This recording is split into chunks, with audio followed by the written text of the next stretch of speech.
Praise the lord. అతి శ్రేష్టమైన యేసుక్రీస్తు నామములో మీ అందరికీ ఉదయకాలపు శుభాలు తెలియజేయుచున్నాను. ఈరోజు దేవుడు మనకు అనుగ్రహిస్తున్న అతి శ్రేష్టమైన వాగ్దానము మొదటి రాజులు 3వ అధ్యాయము 12వ వచనాన్ని చదువుకుందాము. నీ మనవి ఆలకించుచున్నాను. దేవుడు ఈరోజు అతి శ్రేష్టమైన వాగ్దానం అనుగ్రహిస్తున్నారు. మీ మనవి ఆలకిస్తున్నానని చెప్పి దేవుడు వాగ్దానం చేస్తున్నారు. ఆయన చిత్తానుసారముగా ఎప్పుడైతే మనం ప్రార్థన చేస్తామో మన మనవి ఆలకించే దేవుడు. సొలొమోను యొక్క మనవి ఆలకించి జ్ఞానాన్ని దేవుడు అనుగ్రహించాడు. జ్ఞానముతో పాటు ఐశ్వర్యమును ఘనతను అనుగ్రహించాడు. దేవునికి ఇష్టమైన రీతిలో ఎప్పుడైతే మనం అడుగుతామో దేవుడు మన మనవి ఆలకించి సమస్తాన్ని అనుగ్రహిస్తాడు. ఆయన విశ్వాసముతో ఎప్పుడైతే ప్రార్థన చేస్తామో సమస్తము కూడా సాధ్యమే.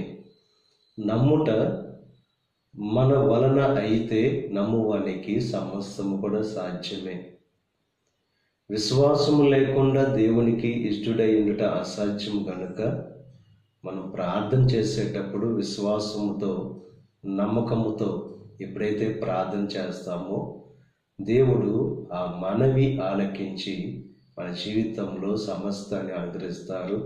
సమస్త కార్యాలు ఆయన జరిగిస్తారు కనుక ఈ ఉదయకాల సమయంలో విశ్వాసంతో ప్రార్థన చేసి దేవుని ద్వారా సమస్తాన్ని పొందుకోవలసిందిగా ప్రభు పేరట మిమ్మల్ని కోరుచున్నాను. దేవుడు మిమ్మల్ని దీవించి ఆశీర్వదించి మీ మనవి దేవుడు ఆలకించును గాక. ఆమేన్. ప్రార్థన చేసుకుందాం. పరిశుద్ధుడా, మహోన్నతుడా, సర్వశక్తిమంతుడైన యేసయ్య, ఈ ఉదయకాల సమయంలో అనుగ్రహించిన అతి శ్రేష్టమైన వాగ్దానాన్ని బట్టి నీకు స్తుతులు చెల్లిస్తున్నాం దేవా. మా మనవి ఆలకిస్తారని చెప్పి వాగ్దానం చేస్తూ ఉదయకాల సమయంలో ఈ ప్రార్థనలు ఏకీభిస్తున్న ప్రతి ఒక్కరి మనవి ఆలకించి వారి జీవితాల్లో అద్భుతమైన కార్యాలు, ఆశ్చర్యమైన కార్యాలు జరిగించండి. ఈరోజు తలపెట్టిన ప్రతి కార్యాన్ని సఫలం చేయండి. వారి రాకపోకల్లో నీకు సహాయం అనుగ్రహించండి.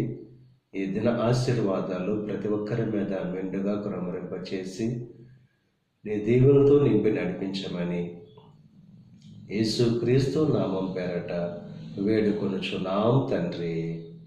ఆమేన్. తండ్రి, కుమార, పరిశుద్ధాత్మ త్రియేక దేవుని యొక్క కృప సదాకాలం మనకు తోడై ఉండి దేవుని యొక్క దీవెనలు ఆశీర్వాదాలతో నింపి నడిపించును గాక. ఆమేన్.